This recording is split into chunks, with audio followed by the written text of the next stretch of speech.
I grew up in the deserts of Arizona, and I knew from an early age that I loved school. I began my career in Phoenix, Arizona as a high school chemistry and biology teacher.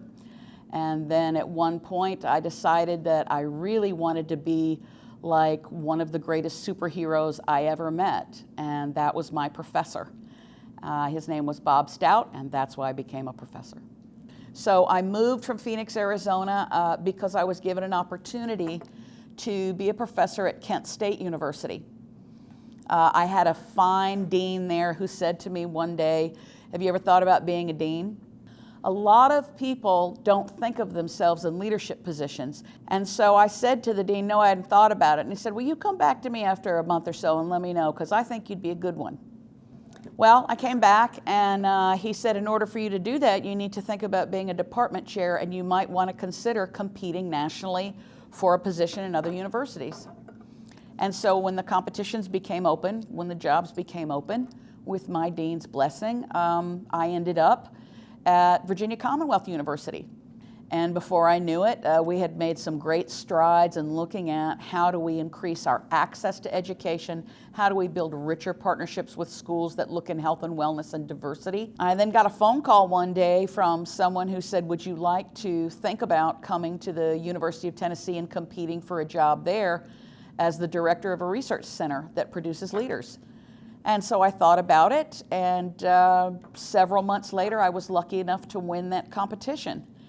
And there I had a chance to not only work with educators and produce leaders across the state of Tennessee, I also got to work with policymakers. And then I got a call from someone else who said, "Hey, I hear there's a competition up at St. John's University. And we're looking for somebody there who can think about graduate school and policies and working with doctoral programs. How would you feel about that?" Like any other person with a competitive spirit, to stick my hat in the ring and apply. And I got hired. And I really thought we'd be in New York for a long time, and then someone called me and said, "You know what, we think you'd be a great dean."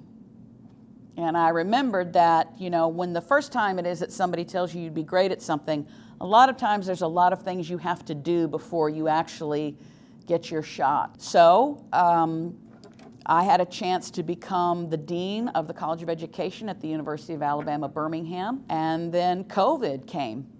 What happened was that I was asked to serve my university and to serve the state because I had some understandings of connections between teaching and learning and health and wellness. And when you're asked to serve, it's our honor to do so.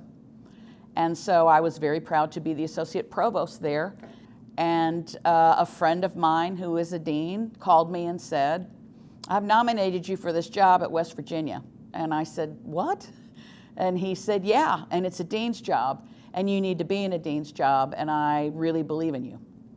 Well, it didn't occur to me that I might want to go to another place, but West Virginia University is one of the finest universities in this country. And so after an interview process that one could say is a competition, I got a great phone call that I was the new founding dean. And what that basically means is that I am honored to be a colleague and an advocate and a servant that helps our new college open up a historic chapter of an era that thinks more deeply about teaching and learning and health and wellness. I'm Cyprès, and I'm the founding dean of the College of Applied Human Sciences.